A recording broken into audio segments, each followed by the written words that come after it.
Welcome to our 720 Saturday panel. 10 years of Outside In and ATB Publishing.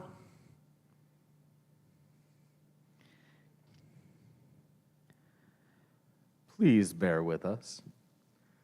Our interviewer is Jason Tucker, and our guest is Dr. Arnold T. Bloomberg.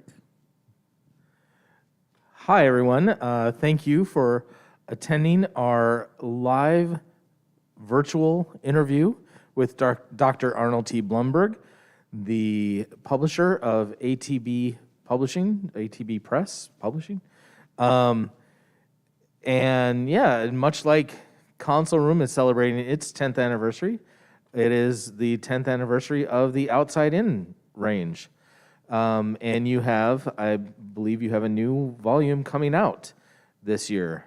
Go ahead and say hi, Arnold. Introduce yourself, and let's start talking. Hey, well, first of all, Jason, thanks very much for inviting me back to be a small part of things, even if I'm miles and miles away. It's great to be able to take part in the weekend anyway. Wish I could be there. But yeah, we're all celebrating 10th anniversaries. It's pretty cool, actually. So the Outside In series and ATB itself has been rolling along for 10 years now, which I can hardly believe. And technically in 2023, we're starting our 11th year. I haven't really looked at the history of it much, but I think at this point we're probably one of the longest running American small presses that have done Doctor Who books, but there have been a lot over the years here and in the UK and elsewhere, and there are always people putting out books, so I haven't really checked to see if that's the case, but I'm just glad to be part of the mix. Absolutely, absolutely. So was Outside In the first volume released by ATB, or was Red, White, and Who? No, it was Outside In. It was, okay. So, I mean, the whole thing, going back to then, was that I had been, as far as the Doctor Who community is concerned, I had been attending the conventions for a little while in the early 2000s because I had worked on co-publishing with David Howe a book on Doctor Who merchandise, House Transcendental Toy Box. And the two of us had joined forces basically to put that book out when we were both in different places professionally and had discovered mutually that we wanted to do it, but that no publishing company out there was really interested in publishing it, so we decided to do it ourselves. And then, once that book was out, I knew that my ambition was eventually, since I just love making books. I love the whole process of it, especially designing and laying out the books, which was like a Zen space for me. So I knew that eventually what I wanted to do was to have my own small press and just put out books and know that they existed and that somebody would enjoy them. And the plan originally was to do Red, White, and Who as our first book, because I'd been talking about that for quite a while with folks like Steve Hill and the whole crew over at Chicago TARDIS, who were a major force in putting that together, and Sean Lyon from Gallifrey One. But the way it worked out was that that book was so huge and went through so many permutations, and there was so much research to do to make this 700-plus page thing, that when it came down to it, I had been talking to Stacey Smith at the time, too, about this crazy idea of doing a collection of essays on every classic Doctor Who story and getting a different writer for every one of them. And basically, Stacey had run this by other publishers, and their reaction apparently had been something like, no, that's nuts. We're not doing that. That would be crazy. And my reaction was, okay, let's do that then. And it wound up being the first book we put out. So Outside In, the first volume, came out. I think we debuted it at Chicago on the anniversary, November of 2012. So yeah, as of this past November, 10 years. Oh my goodness. And how many different volumes are there in the Outside In range? Oh God, I've lost track now. I want to say 9 at this point. So we were doing them kind of in pairs, and there was like sort of a vague logic to it. So what we did was the first 2 are classic and modern Doctor Who.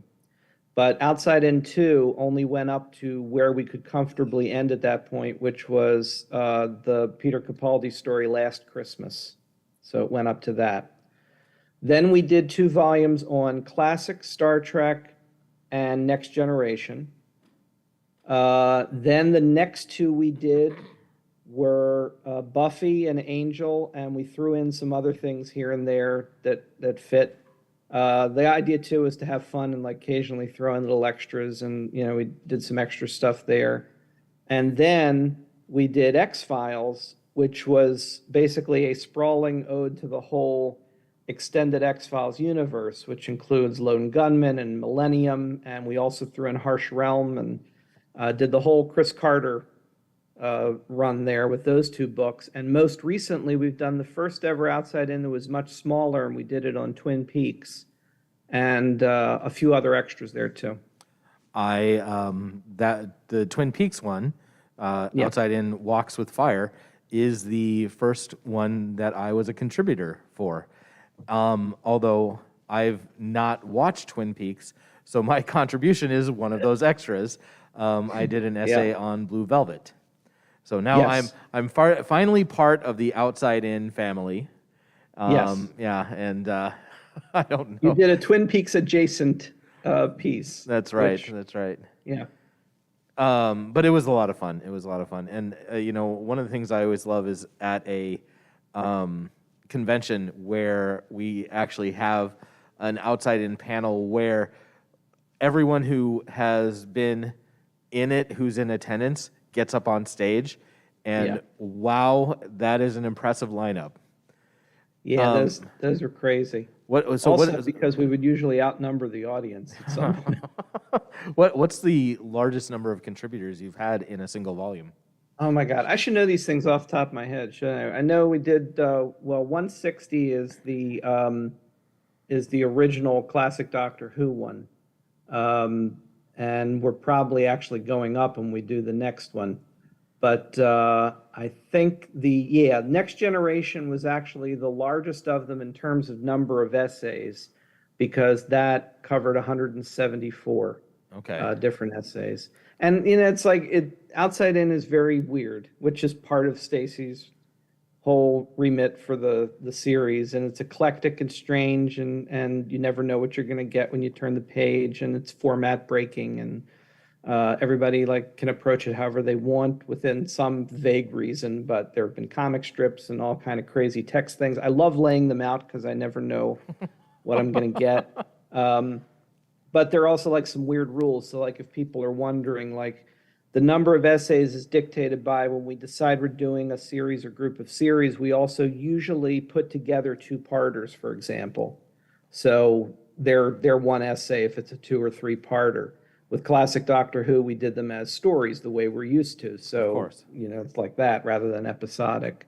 So, it's and then there's the titles, which nobody ever understands, but we started with it and got stuck with it, because once we went past 1 and 2, I forget which one of us thought of this idea of what if we do, since we're referring to the series as Outside In, what if we now start saying the series Outside In is doing the following, something related to the show it's now covering. So in other words, when we did classic Star Trek, instead of calling it Outside In 3, we decided, what if we say Outside In, the series, is boldly going into Star Trek. But in order to do that in the correct tense, we did it as Outside In boldly goes. Except that when you read that and have no idea what the hell you're looking at, it makes no sense at all. And we just have kept that going now with these present tense subtitles that I think none of us are anxious to lose, but nobody outside the books really gets it. So for instance, the Twin Peaks one, like you said, is called Outside In Walks with Fire, because it's the Outside In series is walking with, who knows, whatever. So a lot of people have written in multiple volumes. Yeah. And I'm going to ask you for another statistic here, which you probably aren't going to know. Do you know how many different contributors you've had over the course of the run?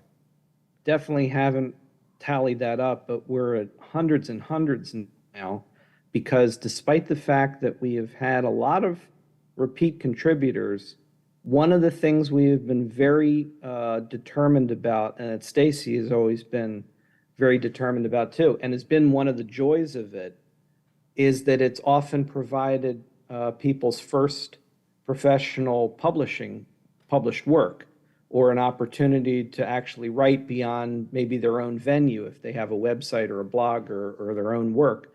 So we've tried to constantly seek out new voices. And I really feel proud of the fact that also it's, when you look at the huge swath of everything we've done, it's an incredibly diverse group of like all walks of life, all ages, all different backgrounds. And but we do have a lot of returning contributors. Are you in the Guinness Book of Records yet? Shouldn't we be at this I point? think so. I think so. you know. Probably. Series I with don't the know, most maybe. number of active contributors. I don't know. Yeah. I don't know. I mean, because also there have been a lot of, like sci-fi anthologies over the years, but I guess it depends on how you construe the rules. This is a series edited by one person who has done this all 10 years, which I really think Stacey deserves at least an award, if not multiple awards, for some of the stuff that's been done here, because it's just phenomenal, just corralling of all the different creative input. I couldn't imagine doing that part of it. That's Stacey's world, and it's amazing, the constant like bringing in of not only repeat people, but then again, like I said, new voices too to fit into the mix. Yeah, the number of times that they had to email me for my essay, to do that with 159 other people, I can't even imagine. Yeah.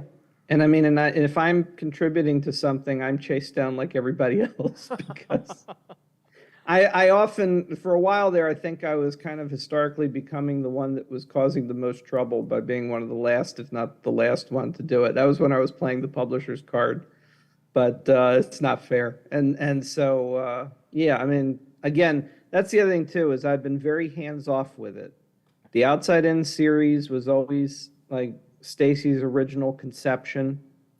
And there are even things like little things, nothing anybody would particularly care about so much, but there are things like even down to certain choices grammatically where people sometimes have one feeling or other about it that I might do differently, that we do the way Stacey wants them done and Outside In, because this is one person's conception, this series, and I want it to stay her vision of what that series is. So I don't get involved particularly in the editorial side of it. And then I get the manuscript, lay it out, which, like I said, is always fun. And just being the first person to read a lot of this too in the final version, or one of the first anyway, is always very exciting.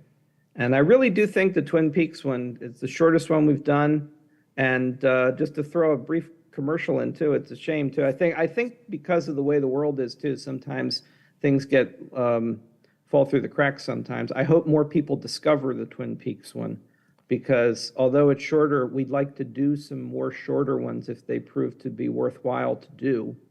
But I also think it has some incredibly strong stuff, yours included, honestly, because I actually like the Twin Peaks adjacent stuff in that particularly, because it showed the scope of like Lynch's universe and how it actually fits with other work he did. Because like Mulholland Drive's also in there too, and those kind of connections are fun. Yeah. Like I said, I've not actually watched Twin Peaks, and I had only seen Blue Velvet for the first time a year or two prior to writing that essay, and so it actually what I want to do now is go through the series of Twin Peaks and read the essays along with each episode. I recently did a rewatching of Kolchak, The Night Stalker, which is the first time I've seen that in years and years. And we had included Kolchak as part of the X-Files books because it was always Chris Carter's statement that it was like a main inspiration for him. And it's one of the fun extras is the Kolchak's included. And I read everything again as I went through Kolchak. So that's the fun part of this. That's one of the fun things about those books is you revisit some of these shows. It's the kind of book you can dip in and out, and you don't have to read cover to cover, and you can rediscover a show through somebody else's perspective as well. So that's part of the joy of it. Yeah, I actually started a Buffy rewatch this year, and yeah, I'm gonna be reading all the essays as I go along with Buffy and Angel. So Yeah, yeah, perfect. which it's a great way to actually keep yourself motivated to do these rewatches. Is after each episode you have a little prize that you get to read an essay out of the book. Yeah, yeah. I mean, I like I said with the Kolchak thing, I enjoyed it. I felt like any other reader would. It didn't feel any differently because I was involved with making it. I was just now, because once it's done, also it's a weird. I don't know. Maybe some people feel differently, but for me, it's like a weird disconnect. Once the book's been sitting on the shelf, I don't look at it anymore like I was involved in making it because it exists now. If that makes sense. It's like I look at it and I, well, that's a book. It's just a book like any other book on my shelf. And very often I've forgotten a lot of things anyway, so it's brand new to me again. And I was having a wonderful time reading all the Kolchak stuff. So absolutely, it's a great way to revisit a show. And so now with this new volume, you're revisiting a show that you've already visited once. So yes. What was the impetus to doing for your, well, kind of your 10th anniversary edition, I guess, redoing the what you did the first time around? So so for the 10th anniversary, the next book after the Twin Peaks one that we have planned is Outside In Regenerates, which keeps that whole present tense thing happening. But also is a perfect reference because it is in fact basically a regeneration of the first Outside In. It's 10 years later, and we're going back to classic Doctor Who. Not quite 160. I think Stacey has managed to construe a few other things. I think we're going to be at 162. I can't remember how that works out right now, but there are a couple other little fun extras that make sense this time around. And the idea was, I mean, first there was some thought about it because one of the things I always used to think was kind of a pitfall when you were a small press that kind of grew out of the Doctor Who community is it's too easy to keep doing Doctor Who stuff. And one of my goals was always, if we're going to keep doing that, I wanted to mean something, to not be like the 400th episode guide or the 500th of this, but maybe something is like, well, what are we doing that nobody's done before? In the case of Red, White, and Who, that was a good example. Nobody had done the story of Doctor Who fandom in America, right? And even when we did, Stacey did with Anthony Wilson, they did the first Bookworm, and we're going to continue that series too, looking at Doctor Who in print, in novel form. Even though that had been done before, it had been a long time, and the idea was, okay, this is a new perspective and a very different approach, so it's not just rehashing. So I wouldn't say I was worried, but I thought, well, is there going to be a good reason? And Outside In itself kind of provided the fun structure for that because we set some rules. No one in Outside In Regenerates doing one of the classic stories will be the same person that wrote it in the original book, except for one person. There's only one person who's revisiting the same story that he wrote about in the original book. And there's a certain logic to the idea that a story about recursion involves someone who can't quite get away from being able to tell about that story. But everyone else is different. And certainly in 10 years of the new show and 10 years of fandom, things have changed so drastically in so many ways. Also, just not to get too bogged down in it, but like just in 10 years of the real world, things have changed quite a lot. Our perspective on a lot of these stories has changed. Yeah. So it's valid to take a look again. And of course, it's fun.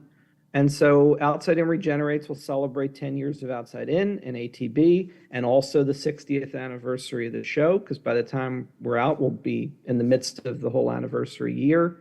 And we expect to have the same thing we've always had, which is a lot of surprises, and you're never going to know what's around the next page, but it's going to revisit classic Doctor Who. And we're hoping to catch up on modern Doctor Who as well, too. And when are you thinking that Outside In Regenerates is going to be released? Well, I don't know for sure, and I can't really tell you specifically. I used to consider that kind of thing certainly something you're not supposed to say, or that you're always supposed to have a date. Frankly, with the way the world has been lately, again, the way things have been, I feel like things have gotten a lot looser, or should be anyway now, but us just being able to relax on things that maybe we always felt we needed to stick to, and maybe now not so much. It's like, it'll be done when it's done. I'll be laying it out when I get the final version of it. Stacey does a lot of traveling and has an academic career as well, but is still always working on the next book or series of books, and it's well in the works at this point, this one. And I guess if I had to predict, I would say I'm hoping certainly by the middle of the year, somewhere like that. But I don't hold myself to dates anymore, because I think we're all just happy to be sitting here sometimes. As we all say, it's all timey-wimey. Yeah. So Go ahead. No. So I mean, so that'll come along, and in the works, we had already told people we've got plans for Outside Ins that include covering Jodie Whittaker's run and beyond. So we'll catch up on modern Doctor Who, and we also had plans to do Babylon 5 and Deep Space Nine, and those are still in the works. Ever since the Star Trek ones, people were always saying, when's the next Star Trek one? And there's plenty of that to deal with. Oh, well, there's one thing we did do that I forgot to mention. We did do a free one once. We did a fun little free PDF where we did an addendum to the Next Generation one, where we did Picard Season 1. That's still available for anybody to download off the ATB Publishing website. But obviously, even that one would technically need to be updated. And before too long, that would be a book. So we'll see. As you say, that one's available to download. Would that be the only electronic version of any of your books then? Yes. That's what Yes, I it thought. would. You're without trying to be political about it, you are It's fine. adamant that your Yes. books are print books. We do print only. We don't do any ebooks. And I mean, to be perfectly honest, over the course of 10 years, if we're honest about my own personal feelings, I've gone back and forth about it a million times myself. What it ultimately comes down to is the way we have things set up and the way we make these books happen at all. There's just absolutely no way we'd be able to sustain doing it if we did ebooks. And it's not like even the old argument of, well, ebooks cut into your sales here and there. It just would not work. First of all, another thing too is we don't put anything on Amazon. We have strong moral and ethical reasons as well that dictate that we have no intention of ever working with Amazon in any capacity. Having said that, we also did the numbers on it and found that if we did do listing with Amazon, we would actually wind up pretty much losing money. It would kill us completely. So it's like we almost have I wouldn't say convenience, but we almost have the luxury of like being able to say we have these convictions and we won't do it. It wouldn't work if we did, but we wouldn't want to anyway. And as far as doing ebooks of any kind, it just wouldn't work. With the way things are going now, like I said, quite frankly, about the Twin Peaks one, I so want to be able to do a lot more Outside Ins that are short, like about shows that only lasted 30 episodes, 40, 50. Twin Peaks is the first time we've done anything that small. And at this point, it's not nearly as successful as some of the other volumes would have been. And does that mean that we can't sustain doing the short ones? That's a possibility. We've been willing to consider giving it another shot or two and see.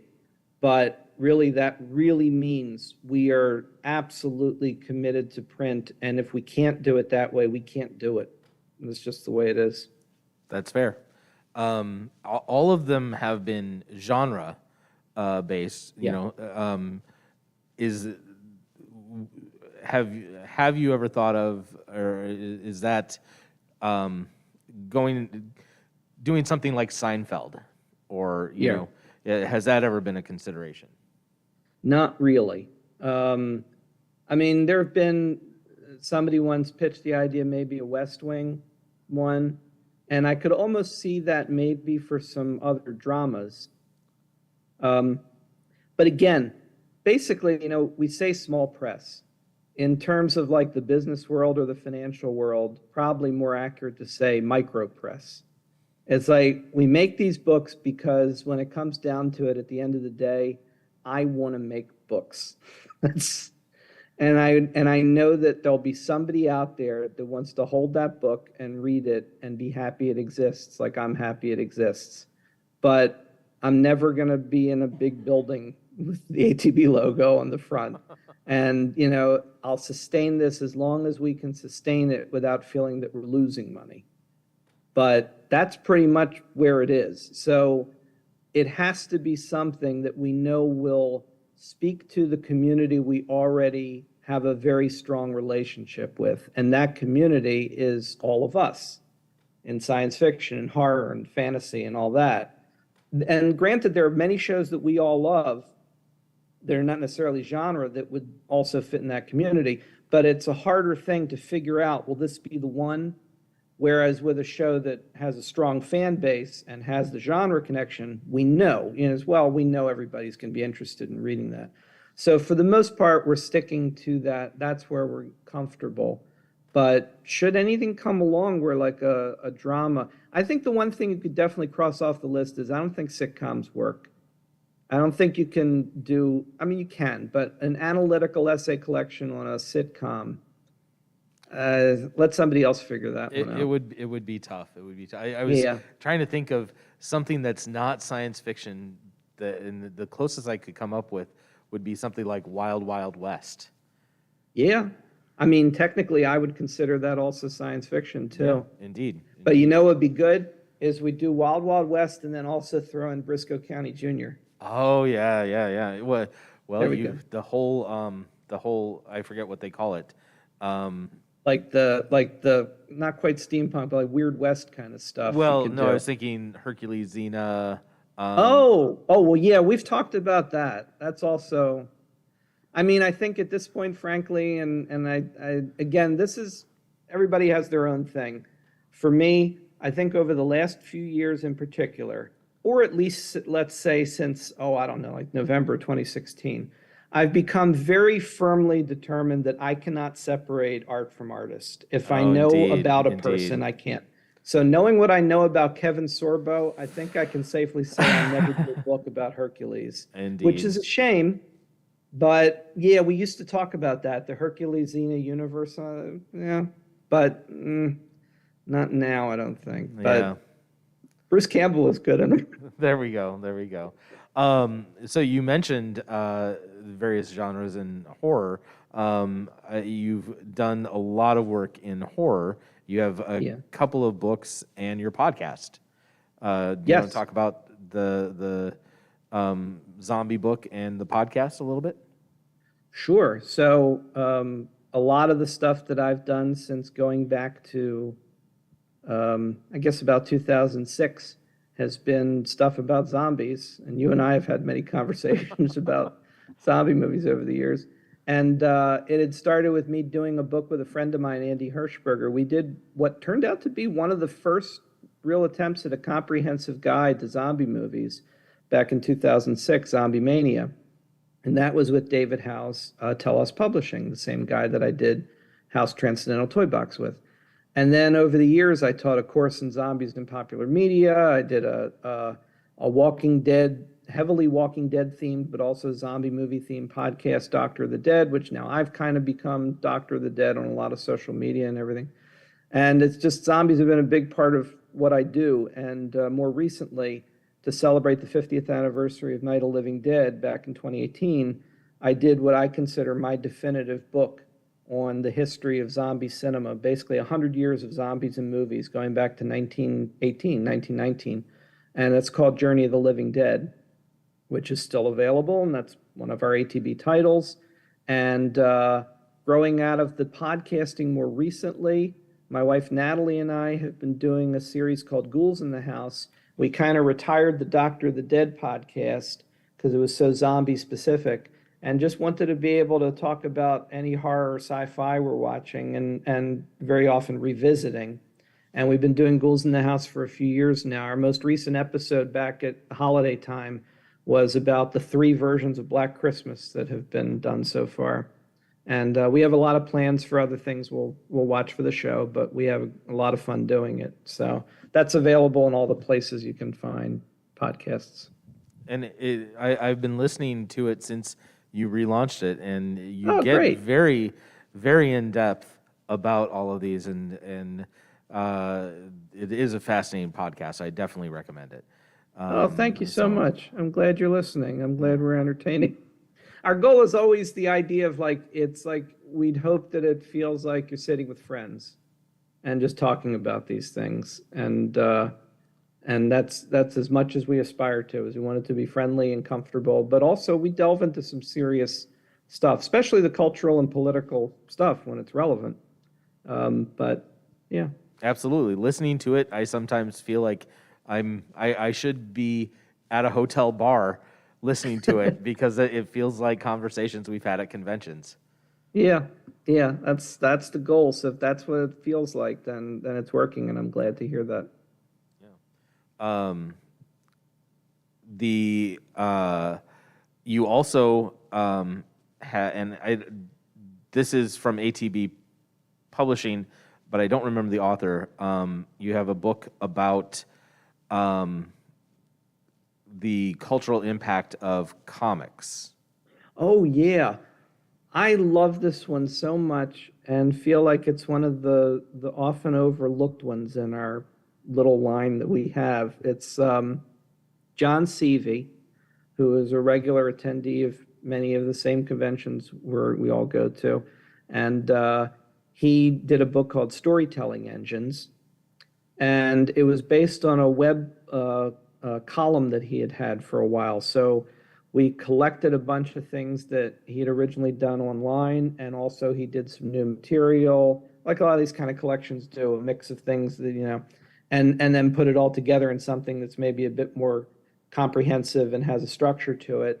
And his whole basic idea was, which I spent a lot of years professionally in the comics world, and it's the kind of book I would have loved to find in a bookstore and would have been so happy to find.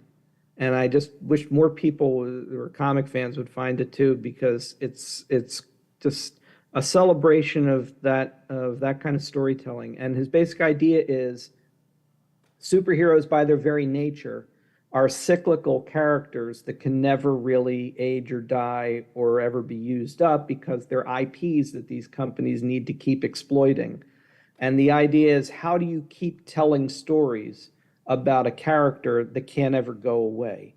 And so his idea is, what is the storytelling engine behind all these characters and franchises and ideas? And he goes through just about every major character you can think of from Marvel and DC, some things from Image, a few other surprises here and there you might not think of, and explores their history, sometimes through specific stories or arcs, and basically takes it all apart and tries to look at what is it that drives continually telling stories about these characters. And I loved it. And I mean, I still do. And I just was very proud to publish that one. I think it's one of the great examples of someone taking a fresh look at a lot of characters that have just been written about to death and coming up with something new to say about them. So, yeah, very happy with that one. And you, at one point, I think, were working on your own take on something comic related, correct? You had to bring that up too. I got another 25 minutes to fill here, Arnold. I know we do. I announced very publicly and with a lot of logo design, because that's how I approach every project. I designed the logo first. So I very publicly went on all the social media right after Journey of the Living Dead was done and said I was going to follow Journey of the Living Dead, which was my sort of definitive last word on my history of zombie scholarship, and do a 3-volume set on the entire history at that point, phase 1 through 3 of the Marvel Cinematic Universe, its comic book underpinnings, and pull together all the things I'd been teaching in my courses on Marvel movies, which I've also done, and comics. And I announced all that very openly and publicly in 2019, I want to say. And then 2020 came along. And then other things happened. And I don't really have a detailed story about it, but I guess basically what eventually just happened was, as time continued to pass and I had lost the energy initially, it got past the point where I felt I'd be capable of doing that and feel like it was something I could be proud of. So I've kind of just put that on the back burner. As far as I'm concerned, I'm not doing it, but I mean, there's always an opportunity Sure, maybe down the line, but right now not. So Well, and I mean, you certainly would never run out of material at this rate because yeah, they that's just keep true. putting more out. Yeah, So, that's right. I mean, we'll see what happens. Right now, it just like it feels so overwhelming, and the world felt so overwhelming at the time. And it's just like, oh well. So at this point, I'm happy to be doing the stuff that we're doing, and we'll see. I think I've mentioned almost everything put out by ATB Publishing. There might be one one book Yeah. by a certain person who may be in attendance at this convention. I think is I think it's an ATB book. Bill and Stacey, is that What? look at this? Stacey has done the Outside Ins with us, and then also did Bookworm Volume 1. Yeah. And that's it so far. Oh, is that it so far? Okay. Maybe I'm Yeah. thinking of a different something I was else. actually looking to see if anything we've covered. So we talked about the Outside Ends. You mentioned Storytelling Engines and Journey of the Living Dead, and I mentioned Bookworm and Red, White, and Who. The one thing actually we haven't mentioned, the one other title we have right now, is an official biography. It was our first official biography. We have a book, Master of Horror, that came out a while back. Oh, yeah, yeah, that yeah. Abby Bernstein wrote on filmmaker Mick Garris, who's been a very big name for years in the horror community. Sort of helped to make his reputation doing a number of Stephen King adaptations over the years. And Mick was awesome. So he and Abby joined forces basically to do the book and came to us with it because I think Abby also, I mean, I don't want to speak for her, but I also think there was that idea of it's fun to be able to have more creative control of what the story was going to be. And it was a joy to put that together. Bookworm. We mentioned, but we haven't really talked about Bookworm. That covers the Virgin New Adventures. Yes. And that when that came out, you and Stacey came to Console Room, and you were guests of honor at that time, because I am a huge fan of the New Adventures. It was kind of part of my gateway back into Doctor Who fandom after being out of fandom for a little while. And when that got announced, I immediately pre-ordered it, and I wanted you both to come and talk about it and everything. So let's talk a little bit about Bookworm and maybe talk about your own as a book lover, a book publisher. Talk about your feelings about the Doctor Who range of books. Well, so again, that's another thing that Stacey did with co-author Anthony Wilson. They are currently working on the next volume of that series, which will carry forward and take a look at the Eighth Doctor BBC books, which would be the next thing narratively in that line. But the first volume was a look at the New Adventures era. It actually starts with Remembrance of the Daleks, which has always been sort of like, New Adventures, like 0.5 or whatever. And then goes through all the New Adventures and had a very specific series of breakdowns, the kind of thing you like to find in a guide, like, what the continuity stuff is, what's new to the universe through the book, what's the plot, what's their take, and they each do a review of each one. Very often it's quite contentious in terms of what their opinions are about it, but this way you also get two perspectives that might mesh with some of the things you're thinking about as well as you go through. And again, like we're talking about Outside In, Bookworm's a great thing to have by your side if you're revisiting the whole NA series, because you can read a book and think, oh, what did they think about that, or what's the breakdown of that? Also great fun to put together and revisit some of those stories through that book when I was laying it out. It's an era that for me is not quite as emotional a thing as it is for so many people, because I read a lot of them at the time, but I feel like when the show went away and until it came back, I was hugely steeped in Doctor Who, obviously, and I went into doing the toy box with David and all that, and like I was turning my hobby into a job and, finding ways to make Doctor Who part of my professional life.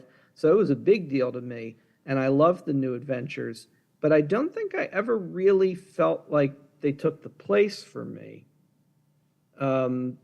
So I don't quite feel as connected to some of that era as I think a lot of people do, like maybe you or a lot of people do, but I like them. I like them a lot. But I think I always felt like, well, it's primarily a TV show, so when that comes back, that's when I'll really feel like Doctor Who is here. And until then, I read a lot of them. I think if I had to pick, my all-time favorite was Blood Heat, because Good it choice. was like good an ode choice. to the Pertwee era in so many ways, and that's my favorite era in a lot of ways too. So yeah, I mean, there's a lot of stuff in New Adventures, absolutely wonderful, but also it's got its problematic stuff too, which they explore in the book. So Absolutely, and I mean that is the great thing about these is earlier you mentioned scholarship, and a lot of this is real good scholarship as well. It's not just with Outside In. There's lots of various takes and everything, but both you and Stacey come from academia, so you definitely you put these things together with a bit of a scholarly lens. I appreciate that. I hope that's true and that's the case. The one thing I also think is nice about it is I think it's good to be able to do that without the stodginess of academia that can sometimes stifle the fun part. I think the good thing too is that both of us at the end of the day are also still fans. So the goal is always to make sure that the language, the books, the material we're dealing with doesn't feel academic, like in terms of the way you experience it. Like you're not reading a textbook. You're getting us as people talking about these things, but we bring sort of that desire to be completist, the desire to be in depth to it from that background. And that's the part, I mean, because always as fans, we want to know the minutia. We want to explore all the different, what makes this show tick.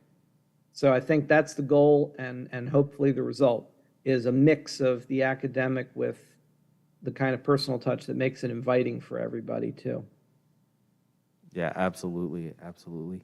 I believe that this is streaming out live, and I don't know if we were set up to take questions from the online. Do we have any questions online? No, we don't. But hopefully everybody out there is watching and enjoying. If you are and you have any questions, please go ahead and submit your questions.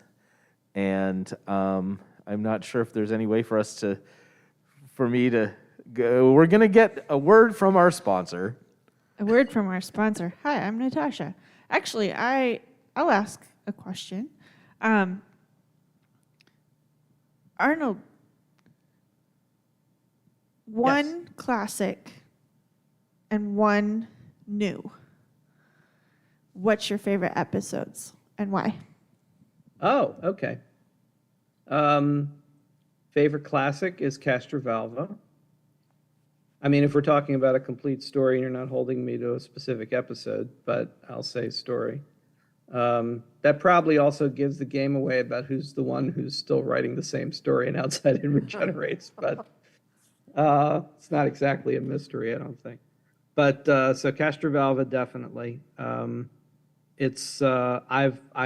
I wrote about it in the first Outside In when I said that it's my zero room. So it's the story I can always go back to and feel very, very relaxed and comfortable and just sort of bask in the glow of Doctor Who, I guess. And my wife has come to appreciate it too, especially since now just sometimes at random times around the house, there will be the resounding sound of my web. So we have that now. And then for modern, oh, that's a good question. Well, no, I got a solid answer for that too. My favorite modern story is actually three together. It's Utopia, Sound of Drums, Last of the Time Lords. Interesting choice. That trilogy is, to me, the absolute apex of modern Doctor Who, and I can't imagine anything matching that for me. And I think it really drove home for me in a way that I didn't realize until I started saying that to everybody all the time, just how much, obviously, the Master is important to me as part of Doctor Who, because that's everything I wanted out of the modern show in those 3 episodes. So yeah, that's why you have the Delgado beard, right? Exactly. That's right. I've waited. I had to wait until I got into my 50s to get some of the white going that I wanted to make it work. But, it was worth the wait, I think. And now I just have to quaff the rest and I'll be good to go. I'm thinning out too, so it's working out great. Next time you come, I expect some Master cosplay of some sort. All right. The next time I appear somewhere physically, I will have to find a Nehru jacket and do the whole deal, and I will do that for you. I will make sure that happens. Wonderful. I had a question. Out of all of it's not a fair question to ask for you to pick a favorite, but is there an essay in all of the various outside ins that if you were going to tell someone, if you were just going to read 1 or 2 essays, this would be a exemplary example? That's I would be a terrible student of yours for an essay. It's the evening. We're both tired, and that's the way. And it's later for you than it is for me. That's true. It is. I don't know. I think that. I'm not saying that's an unfair question, Jason, but I don't think I'd be able to think of just one. I'm thinking of a lot of. First of all, I'd have to look because I don't remember who did every one of them. There are a lot of examples of stuff that I thought were surprising or in depth that now, also having worked on so many of the books, I don't remember a lot of times individually what some of them were. I'll say more in general. There are essays that are just all in service of a joke. Somebody came up with a really clever idea based on one of the stories they're writing on, and the essay is structured to deliver that joke. And you get that satisfying thing of, that's clever, that's one kind. There are people who wrote essays that are entirely serious, that say, let's take a look at this story, maybe in a historical context or a thematic one, and they're brilliant. And you would expect to find them as your favorite article in a magazine about the show. And there's that. And then there are ones that will take you by surprise. And for example, more than once, I can remember reading essays in an outside-in book where somebody talked about the death of a parent or the death of a family member, and it is permanently entwined with their experience about whatever the show is they're writing about or the episode. And it made me cry. And it's I can't believe, it's this same book has somebody's doing a cartoon about another one a few pages back that's funny, and then somebody is opening their heart up about an episode of the show, and it's moving. And then there's something that's just and that's what Outside In is like. So I really feel every volume gives you a little of everything, and there's something to recommend all of them. I think some of the shortest ones are often some of the most memorable for me too. I think the original essay for the Damons, for instance, Pertwee story, Damons, Demons, whatever you want, is remarkably short but very clever. And there was also recently one in a recent volume, I can't even remember right now, where it was dealing with a series where a particular episode didn't happen, but we included an essay on the fact that that episode didn't happen. And the joke of it is that the essay is cut on the page as you're reading because the episode didn't happen. I thought that's brilliant. So we did the whole thing with like strike through, like the whole thing has been written out of the book. I think I remember that, yeah. Yeah, it's just great. It's great stuff. So I wish I could say, but also I wouldn't want to say one or two things specifically when, as we said, there's so many hundreds of wonderful contributors. So they all do a great job. It's the cream of the crop with these people. It's really impressive. And how can people find these wonderful volumes and order them? Well, by the very nature of the kind of scale that we're at and the kind of business that we have to do, and like we talked about before, it is very specific. We sell directly through our website at atbpublishing.com. You can order any of the books through there. One thing that also comes up certainly that can head off at the pass a little bit too is a lot of people talk about how postage can be difficult. It's gotten worse over the last few years too, especially. There's all kinds of things happening. For a while, we couldn't send things to Australia because they locked down mail for Australia, and that finally opened up again. I just found out the Royal Mail apparently got a cyber attack, and they've shut down international orders out of the UK for a while. But that's from there, not to there. And our shipping can be a little steep. And some people look up a book if they're in the UK or Canada and go, I want this book, but it's also the cost of the book to get the book shipped. And the answer we have, unfortunately, is, yeah, that's right. It is. I mean, we're not getting that money. That's going straight to the post office or wherever. We get zero of that. But that's just the reality. And if I were ordering a book from the UK or Canada, and I'd have to pay twice the book to get it, if I want it, I get it, and if I don't want it, I don't, and you have to make that decision. It's a tricky thing to be at the scale we're at. So we do the best we can, and we also try to do a lot of sales. We try to do a lot of sales and discounts to try to make sure that people get the best chance, if they really want the book, to have it, because we'd really ultimately just like people to be able to read everything. So atbpublishing.com, and also I strongly encourage people to talk to whatever bookstores or retailers that they like to deal with and tell them that these books exist. And if they want to order them through there, then maybe they can get in touch with us and carry our books. It's possible. So that's also an option. And to find out about these sales, they should be following you on Facebook. I mean, at this point also, unfortunately, the world has made this much more difficult. Twitter has basically imploded. We're not doing a lot on there anymore. I'm not doing anything on there personally anymore. But we still have an ATB Publishing Twitter. We haven't been using it much. We are on Facebook. We have a page.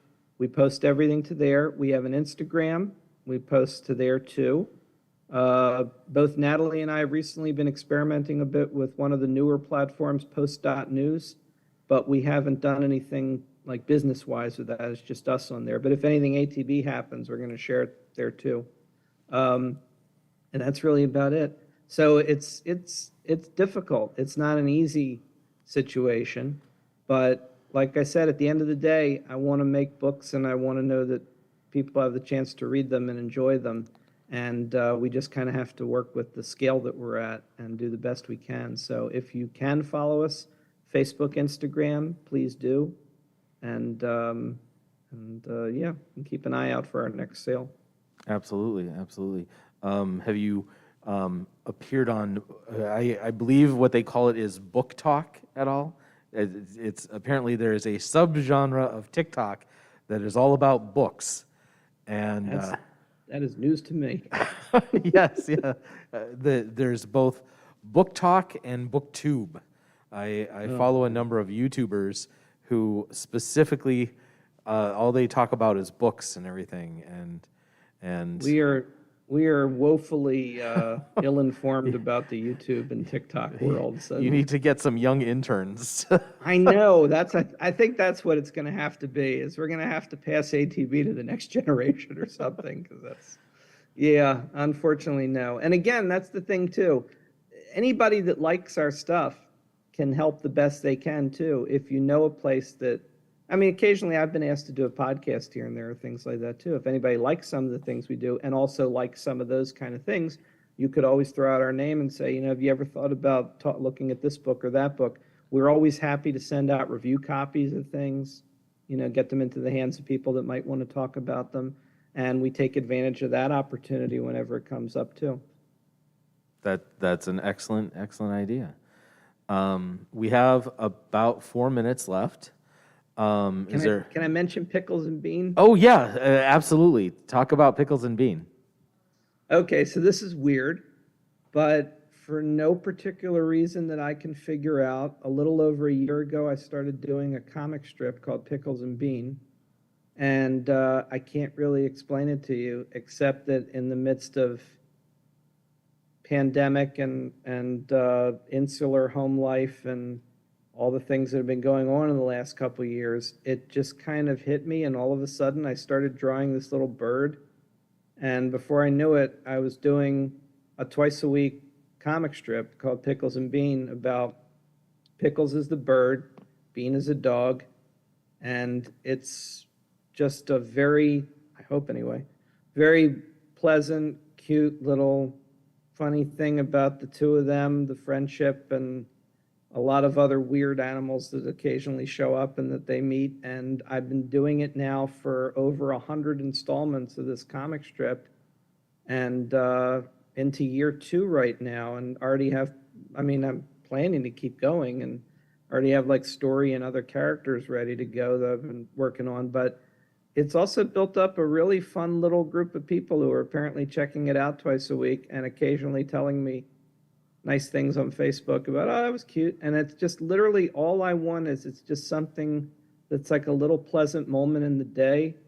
And I feel like we need a lot of that right now. So maybe that's why it came up. So maybe for me too, yeah, definitely for me too. It was like I needed that, like a little fun, cute thing. And so I've been having a lot of fun with Pickles and Bean. And where do people read Pickles and Bean? Pickles and Bean is at picklesandbean.com, and it's updated twice a week on Mondays and Fridays.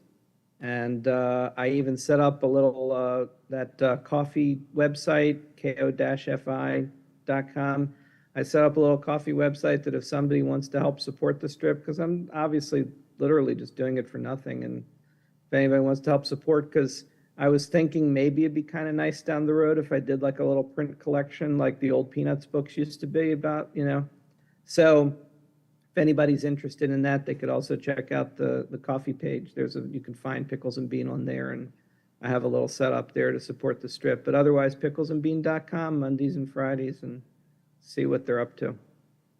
That's great. It's a fun little comic, and it's just sweet. It's Thank just you. a little bright spot in a couple of Thank times you. a week. Yeah. So picklesandbean.com, atbpublishing.com. Yes. Um, And you can also find Ghouls in the House on the ATB Publishing site. If you can find us on all the podcast apps, but we also have a page on the publishing site for it too. Okay, great. And I do urge everyone to check out the podcast. Go to atbpublishing.com and order all the books that you can find there. They are wonderful. Get an armful of them. Yeah, I during one of your recent sales, I know you. did actually purchase all the ones I didn't have, and now That I is have awesome. it. Each cover is a different color, so you have a whole rainbow that you get that Yes. way. You do get a rainbow with the Outside In series. That is true. Yeah. Yeah. Well, thank you, Arnold, for spending some time with us tonight talking about this It's series a of pleasure. books. I'm just happy to talk to you, Jason, and I'm glad the console room is going so nice and that you're celebrating 10 years. It's great that you guys are hanging in there and keeping going every year. Thank I you. hope to be there again one day. Absolutely. I hope that you are able to start going to conventions again soon. All right. Thank you. Thank you, Arnold.